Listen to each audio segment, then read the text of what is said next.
जय माता दी, जय महाकाल। मैं राजगुरु जी महाविद्या आश्रम के मार्गदर्शन में आपके लिए एक अद्भुत और रहस्यमय साधना प्रयोग लेके आया हूँ।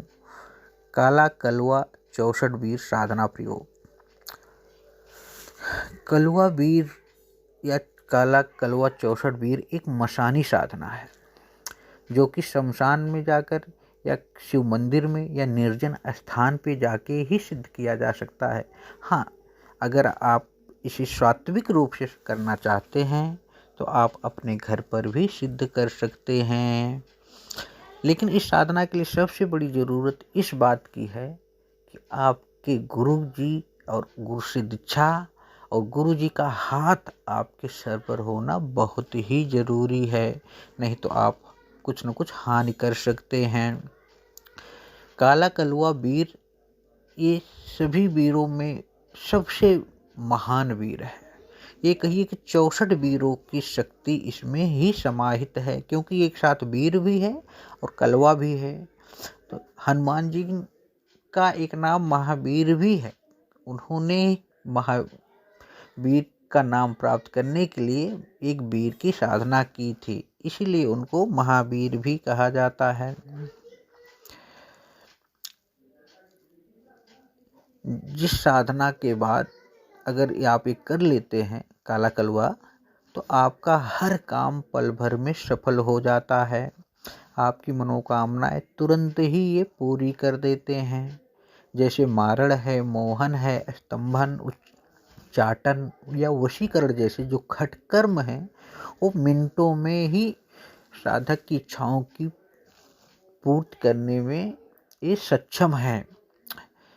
इस प्रकार जो भी काम है, जब भी आप ये साधना सिद्ध कर लेते हैं, क्योंकि ये प्रत्यक्षीकरण साधना प्रयोग है, तो प्रत्यक्ष होके आपके चुटकी बजाते ही सभी काम काला कलवा या 64 बीर अगर साथ हों तो चुटकी बजाते ही उस काम को संपन्न करते हैं।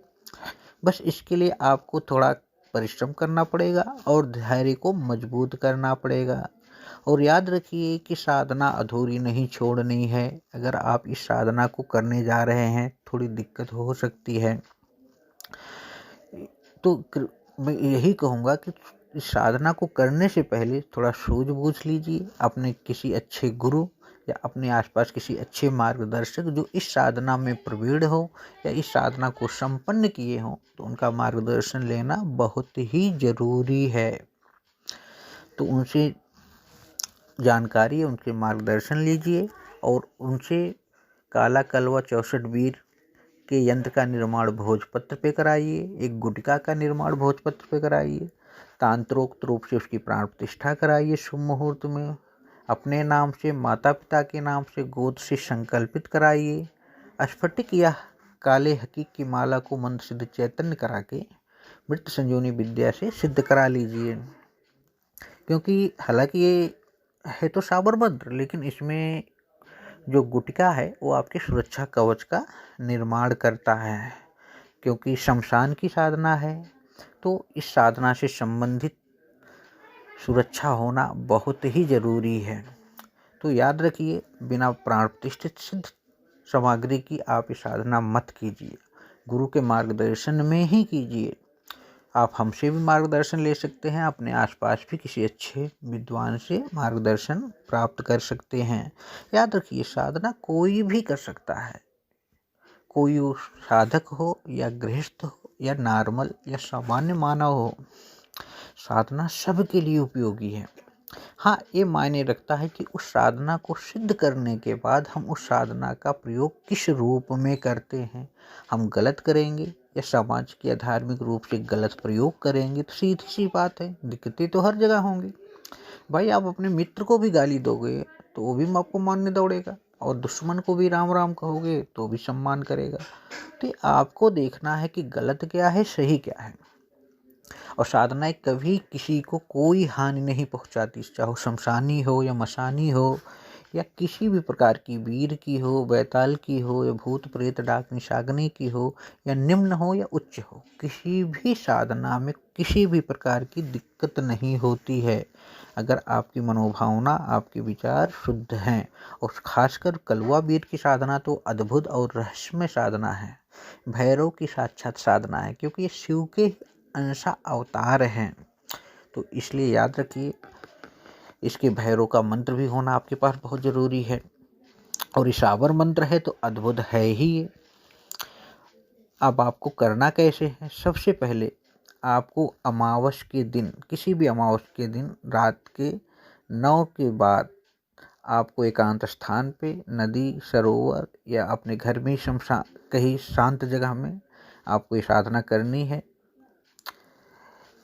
एक स्थान पर आप काले कपड़े का आसन बिछा के बैठिए और सामने काले कपड़े पे यंत्र को स्थापित कीजिए। सरसों के तेल का दीपक जलाना है।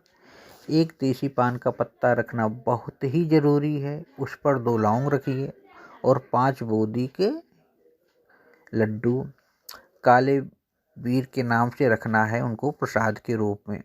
और जो मंत्र मैं बता रहा हूँ उसका 2016 बार मंत्र का जाप करना है।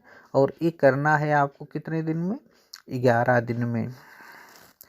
उसमें जो मंत्र चैतन्य हो जाएगा, तो जैसे जैसे आपका दिन बढ़ता जाएगा जाप में, वैसे वैसे आपको अनुभूतियाँ होने लगेगा घर कोई आ रहा है, कोई जा रहा है, और धीरे धीरे वो आपके सामने प्रकट होने लगेंगे। बस अंतर यही है, साधना के दौरान आपको उठना नहीं है। हाँ, कुछ निगेटिव ऊर्जाएं आ सकती हैं, निगेटिव आत्माएं आ सकती हैं, तो उससे आपको भयभीत नहीं होना, कोई दिक्कत नहीं होगी, कोई परेशानी उनसे नहीं होगी। उसके बाद उनसे 3 वचन ले लीजिए कि जब भी मैं आपको बुलाऊं आपको आना पड़ेगा, जब भी कहूँ जाना पड़ेगा, और जो भी काम कहूँ आपको करना पड़ेगा। इतना ही आपको करना है, आगे कुछ नहीं करना है। मंत्र क्या है मैं आपको बता देता हूँ।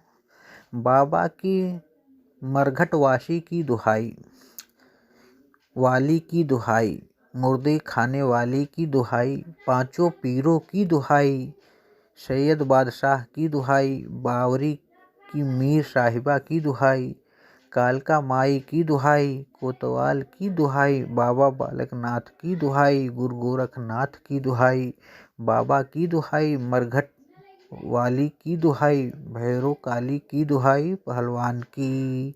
कुछ मैंने इसमें थोड़ा सा नहीं दिया है कि जिससे कि गलत ढंग से लोग प्रयोग ना करें।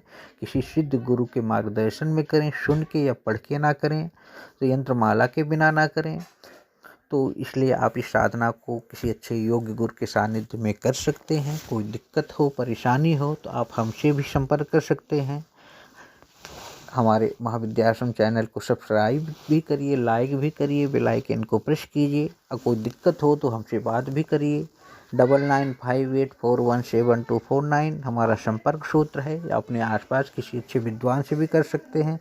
याद रखिए, ज्ञान किसी के बाप की बपौती नहीं है। आप भी कर सकते हो, सामने वाला भी कर सकता है। जय माता दी, जय महाकाल।